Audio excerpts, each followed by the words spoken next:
Hi, thanks very much. Before I begin, I just want to say thank you for FSM for inviting us to share our views. And at the same time, I also want to thank all of you for tuning in. It's a precious Saturday afternoon, so I do hope that I'm able to share some nuggets for you that will help you for this year, so to make your time worthwhile. Okay, so well, as the introducer has mentioned, hopefully my presentation is short and sweet, but I'm trying to make it to the point as well. So I've called it "The Stars Are Aligned." So basically, what we have last year was that in the Asian bond markets, we actually had a very good year. We had a sell down due to the March COVID, where bonds fell about maybe 6%. But then since March, there was a turnaround and the bonds recovered all the losses and even ended the year up 6 to 8% for different portfolios. So all in, I think there was a good turnaround. Obviously, all other asset classes did well as well. But it's just good that risk assets did well for us last year. So with the strong performance last year, I think most people want to ask, like, so will bonds be able to do well this year again? So we want to just point out or share with you that the few key points here we have about why we think that Asia fixed income will continue to do well for 2021. So the 5 stars or the 5 key points we have here are here. So firstly, we feel that the global economy is going to recover. Second, we have lower interest rates for a bit longer period. Third, global political tensions is going to improve, and that would help risk assets, including bonds.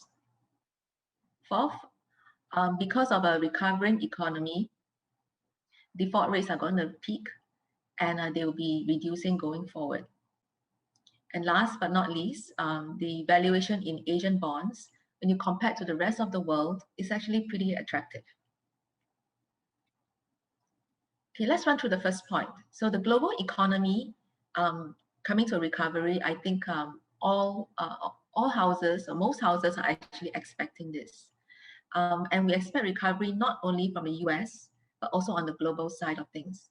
So obviously on the US side, we do believe that with Biden in the driving seat, as well as with the vaccine coming out in full strength and rolling out for the rest of the year, it would help global US recovery to come back. At the same time, if US recovers, actually it helps global recovery, because US tend to be an importer, and it especially helps Asia because we tend to be an exporter. So you can see on the right side here on the chart, the global PMI actually has dropped to a low level in May last year, but since then has been improving as the economies reopened. So all in, we feel that with this strong trajectory, it will help global growth going forward.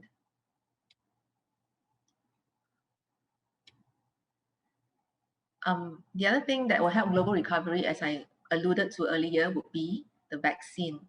So right now we already have multiple vaccines available for the governments to buy, and we have across US, even different countries in Asia as well as China. So it's a very positive movement, and for our house, actually it came earlier than expected. We were expecting the vaccine to come sometime second quarter, but as of now, even end December, first quarter, we are already seeing countries ordering these vaccines and rolling out into each of the respective countries. So hopefully with vaccines here, then the countries can continue to remain open, and then the economy should come back on. So second point is that the interest rates is going to be low for longer. So just now we talk about growth is coming back. So with growth coming back, most people do expect interest rates to go up. But here we have the we have UBS economic forecast and the policy rates.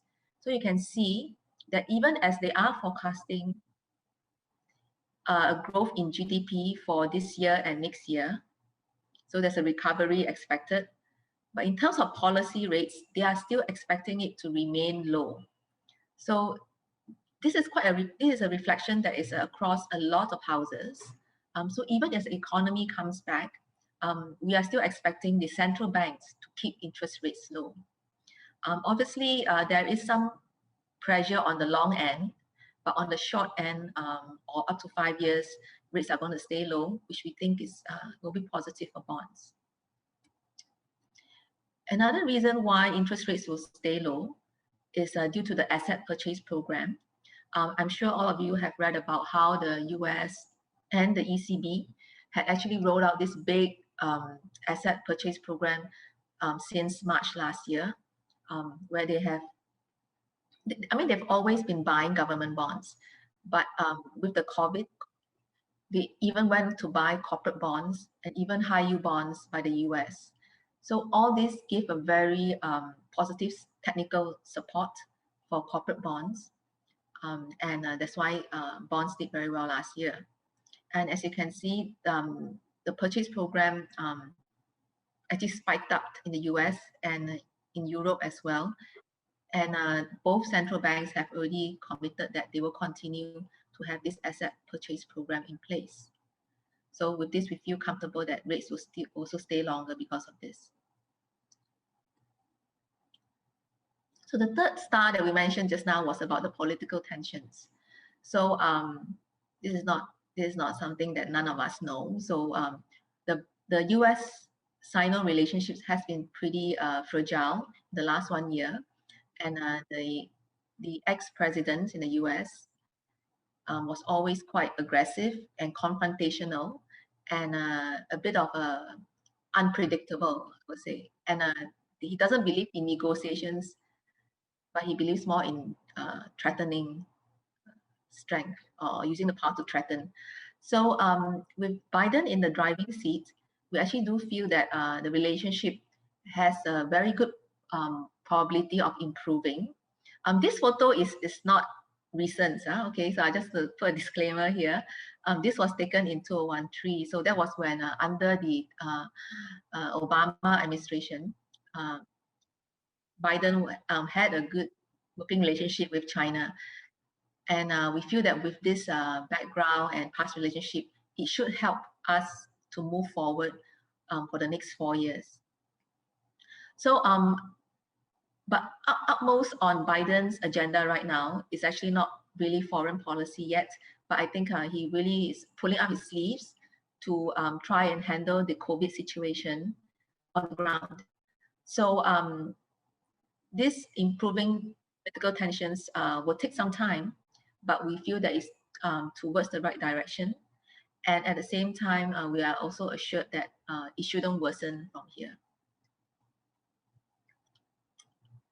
So Trump, in his last few months in power, he actually did some negative actions on China, where he had this blacklist, and in the blacklist he has sanctioned a whole list, I think over 70 companies that has government links or military links.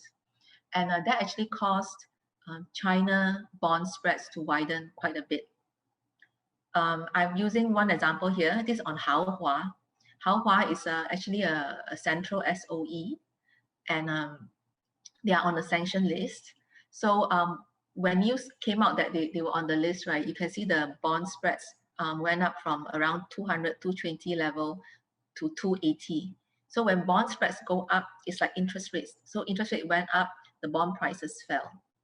And further on in December, there was another leg up again because Trump was busy continuing to sign more negative actions against the companies on the blacklist. So all in, he has widened all the way up to 330 basis points. So we actually feel there's an opportunity for bond spreads to actually start tightening from here. And with improving relationships, and we think that will help sentiments towards China SOE. And all in, the bond spreads widened due more to technical stress rather than credit weakness, because as a company, it was still going on as per usual. It's still a central SOE. They are important business. They are in the food business because they deal with more like fertilizers and chemicals that helps to stabilize food procurement in China. So it's quite critical. So credit-wise, we don't think there's a problem, but the technical stress on this name in terms of US investors having to get out of this name cause bond spreads to go up and the price to drop. So we actually think that there's opportunity for this to tighten, and may not be all the way down to 220 level, but it should go around 250. So you're talking about 40 to 50 basis points of tightening, which is positive for the bond price. Okay, so the fourth point we had was about default rates. Given that economy is going to recover, obviously that should actually help default rates to taper off. So one of the things that we monitor is on the Moody's liquidity stress. So the green line here is the Moody's liquidity stress index. And you can see that the stress index has actually peaked sometime in May 2020, and it has started to come down.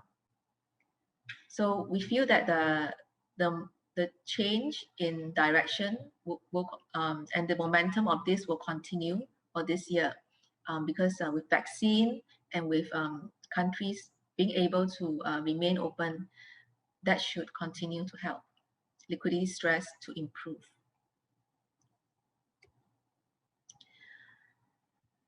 And with liquidity stress improving, default rates is likely to drop. So here we have a report here by Barclays. So they have predicted that the default rate was about 4% last year, but for this year it should go down to around 2%. So going down to around 2019 levels pre-COVID. So with default liquidity stress and default rates actually improving, in the way reducing, then it should be good for credit bonds. So last but not least, the fifth star we had was on valuation. And I mentioned just now that Asian bonds still provide very good value versus other bonds globally. So the slide here is on the global bonds that actually have negative yields. With central banks on a very strong rates cutting mode last year, and with ECB and the US purchase program rolling out strongly, actually a lot of bond yields have fallen a lot, and the pool of negative yields have ballooned. So as of now, it's around 17.4 trillion, and it's still staying around there. So compared to this, where in Asia you can still find positive yields, then Asia actually represents a lot of value versus the negative yielding bonds.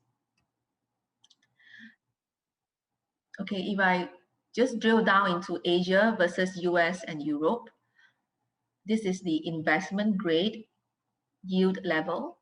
You can see the Asia investment grade is around 2.5%.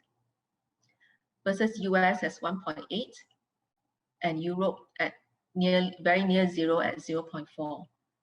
So on a like-for-like basis, in terms of the credit rating, Asia investment grade provides more value versus US and Europe investment grade.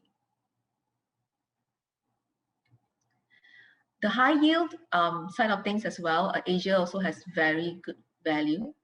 So the Asia high yield, we can see here is around 7%, versus the US is only around 4%, and Europe at 3.3%. So even in high yield, we have very good value versus US and Europe. And if all of us believe that the economy is going to turn out better going forward, then there's a lot of value to come into the Asia high yield exposure. I won't talk too much on this, but this is actually on spreads. So the key point here is that we do expect spreads to tighten, especially for high yield, because when you compare the Asian high yield current spread versus the spread historically, the difference is about 70 basis points. Sorry, 70 basis points. We're at 620 versus a 5-year average of 550. So there are 70 basis points of potential tightening back, especially if you think that economies are going to recover back to pre-COVID. The chart here we have is to emphasize that the value in high yield is quite attractive, because right now when you take the high yield spread divided by the investment grade spread, the ratio we have is 4 times versus previously you can see that it's around 3.6 times level. So we are being paid more to take on risk in the high yield right now versus a year ago. And if you believe the high yield is going to improve, then it's worth the while to take on, because we are being compensated more. Okay, so I'm going to have a few slides here talking on local bonds and sukuks. Okay, so previously all the slides I was showing are mainly on Asia US dollar bonds. Okay, Asia bonds, but denominated in US dollar. We also see value in the Asian local currency bonds. If we talk about yield-wise, again, we talk about yields, right? That the emerging market real yield versus the US real yield, actually there's a very good spread right now versus historical. If you look at the gray line, that's the spread, that's the excess yield that we have over US. And we can see that this spread has actually widened out quite a bit versus historic.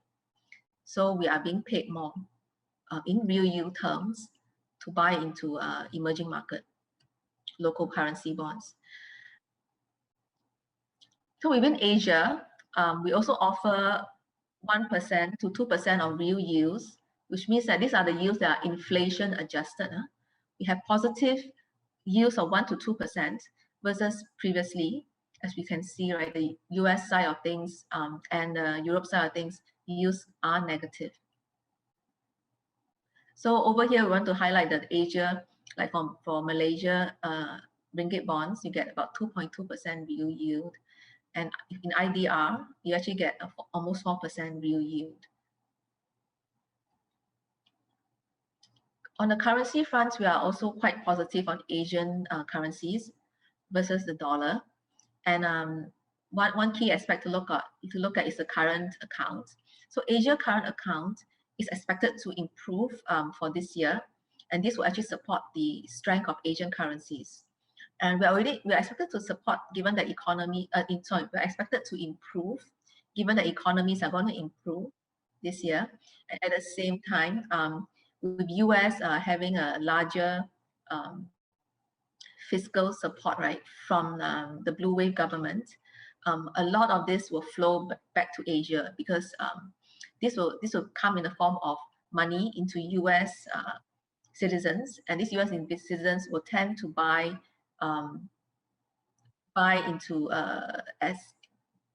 into food or consumer goods that actually is exported out from Asia. So it's beneficial for Asia.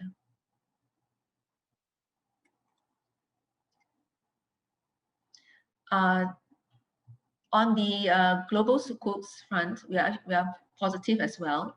And one of the main reasons is that the global sukuk is becoming a large part of the emerging market benchmark.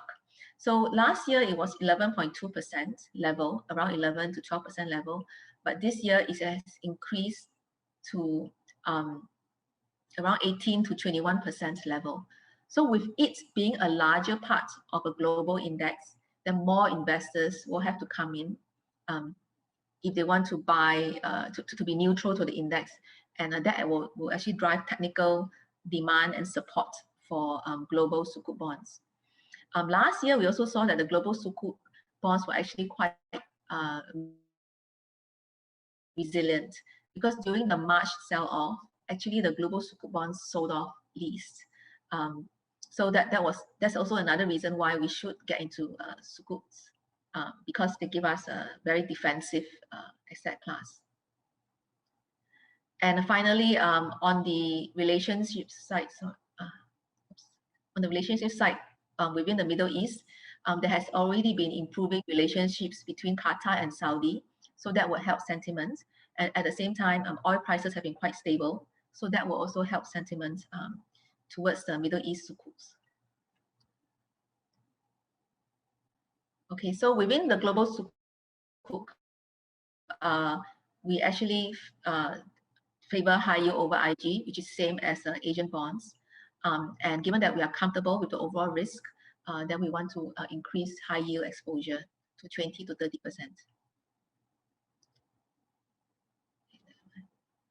So, just to conclude here, I do hope that I've shared enough points to convince all of you that the stars are aligned for positive returns for Asian bonds overall. In terms of return numbers, we are expecting something between 4 to 5% returns for the full year. But obviously, we cannot just highlight the strengths and neglect the risks.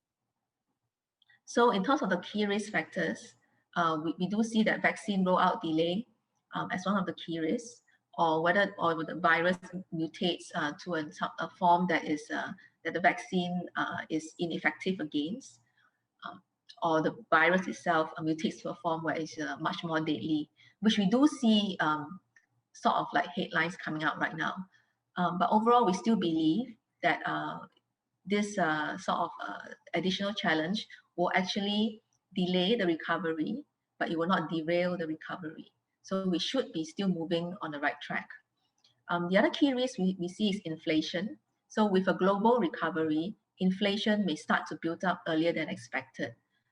So to actually tackle this risk, we are actually recommending that for bond portfolios, we keep duration low to 5 years or below. So that will help sort of negate any long end sell off that we see coming into second half of this year. So another risk that we have to say will be the US Sino, because we actually believe this will improve. So there's a risk that this will worsen, but we think that this is a very low risk. And then after that, the last risk that we see here is the high borrowings that we see right now, actually out of sovereign countries. So right now rates are low. So the central banks are able to, so governments are able to try and borrow, because they are announced a lot of fiscal stimulus plans for each of their countries, and to fund it, they need to issue bonds to fund their stimulus plans. So as interest rates increase further part, later part of, I don't know, 3 years, 2 to 3 years later, then it will be a problem for these governments. And especially when the bond prices are going to sell off. So overall, we see this as a risk, but it's a risk that will come maybe 2 to 3 years later. So just last one is on the portfolio positioning. So we actually like high yield versus investment grade. And then we prefer Indian renewables to tie in with the ESG overall rollout everywhere. And so we like China and Indonesian property for their defensive standing. We avoid long end bonds, and we want to keep portfolio duration to 4 years and below. We like investment grade China SOE. As we highlighted just now, there might be a recovery in terms of the spread tightening back. And then India investment grade companies, we are taking bigger positions right now as well, because we feel that it may recover. Okay, so I've wrapped up